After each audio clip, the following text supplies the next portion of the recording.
उद्धव जब ब्रज में प्रवेश कर रहे हैं तो ब्रज के कांटे उद्धव के वस्त्रों में चुभकर उद्धव से कहते हैं वापस चले जाओ।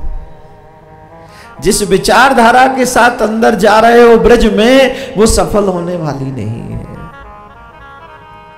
अरे तुम उसकी भांग का नशा उतार सकते हो जिस गांव में एक आध ने किसी ने भांग पी हो, और जिसके गांव के कुएं में ही भांग पड़ी हुई हो, तो इसका मतलब सबने छान रखी है। उस नशा को कैसे उतारोगे? बताओ कैसे उतारोगे?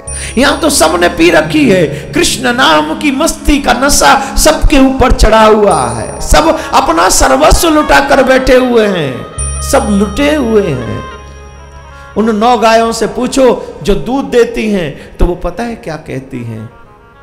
सब गाय दूध नहीं देती, हम इसलिए देती हैं कहीं ऐसा ना हो कि किसी दिन कृष्ण आए और उन्हें सद माखन बहुत प्रिय है, किसी दिन आ गए तो वो भूखे न रह जाएं, इसलिए हम रोज दूध देती हैं। कृष्ण आएगा, हमारा माखन खाएगा, इसलिए हम दूध देते हैं।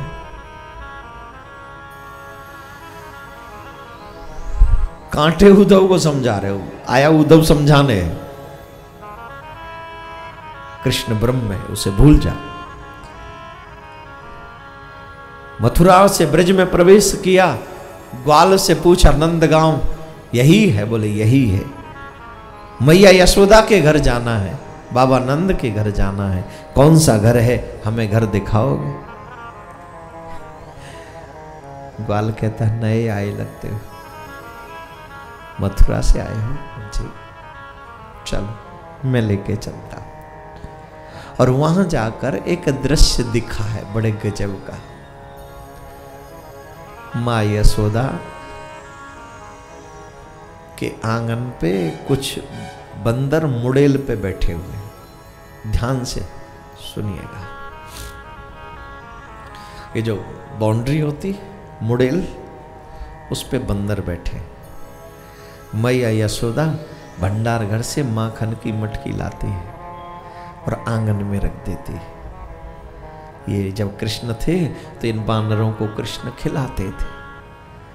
अब कृष्ण नहीं है तो कृष्ण की माँ ही सही, ये सोच के वो आंगन में माखन की मटकी रखती है। सब बानर मुड़ेल से कूद कूद के उस माखन की मटकी के पास पहुंचते हैं और चारों तरफ से उन मटकियों को देखते हैं, घेर लेते हैं। क्या आप इस बात को मानेंगे? किसी एक बंदर ने, किसी एक ने भी उस माखन की मटकी में हाथ नहीं डाला, और सिर्फ मां यशोदा को देख रहे हैं, सिर्फ मां।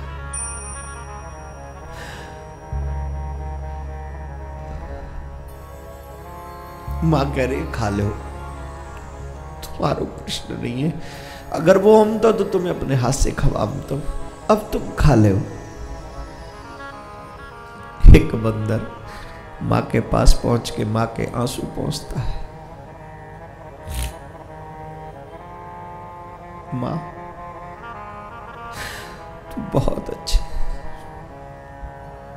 बहुत अच्छी। सही माने में कृष्ण की मां ऐसी ही होती है, तभी आप कृष्ण की मां बन पाई हो। कृष्ण अच्छो नहीं, बड़ो निष्ठुर है, बहुत निष्ठुर है।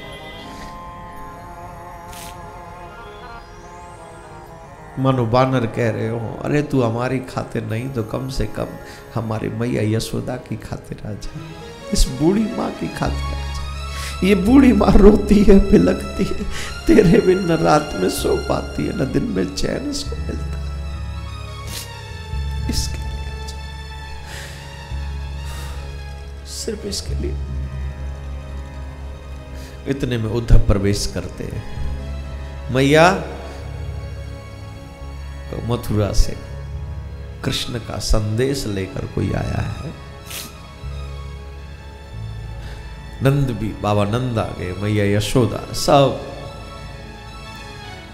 मैया पूछ रही मेरो लाला कैसो है? नहीं नहीं नहीं, देवकी को लाला कैसो है?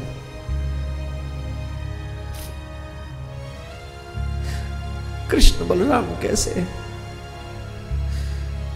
मां सब ठीक है, आपकी कुशलता पूछने के लिए भेजा है। बोले मैं कुशल हूं, महर कुशल है। तो उद्धव ने उपदेश देना प्रारंभ किया, मां क्यों तुम उनको तुम साधारण बालक मत समझो, वो साधारण बालक नहीं है। आप जिनको साधारण बालक समझ रही हो वो साधारण बालक नहीं है, वो ब्रह्म है। ब्रह्म किसी का पुत्र नहीं होता है। वो लीला करने आए थे, लीला की और लीला करके चले गए, आगे उनको लीला करनी है। आप उन्हें साधारण बालक मत समझो, उनके लिए ऐसे मत रो। यशोदा मैया कहती है, अरे लाला तू पढ़ो लिखो है और मैं अनपढ़ हूं, तेरी बात कछु तो समझ में आवे नहीं, कछु समझू तो ऐसो लगे कि तू कहा कह रहे हो। मानी तेरी बात कि वो कृष्ण साधारण बालक नहीं, वो ब्रह्म है। पर तू एक बात बता उद्धव, तेरो कृष्ण ब्रह्म है, मैं ब्रह्म थोड़ी हूं, मैं तो सिर्फ एक मां हूं ना। अब यहां में मेरो का कसूर है कि अगर मैं मां हूं कृष्ण की, और अपने वह ब्रह्म से एक बात पूछी हो जाके, पुत्र बन के आए वो लीला करे, वो बहुत आसान है, बहुत सरल है। अगर लीला ही करनी है ना तो कबू माँ बन के आ, जब माँ बन के आवेगो और जब लाला दूर जावेगो तब पता चलेगी लीला में और हकीकत में बहुत अंतर है, बहुत ज्यादा अंतर है।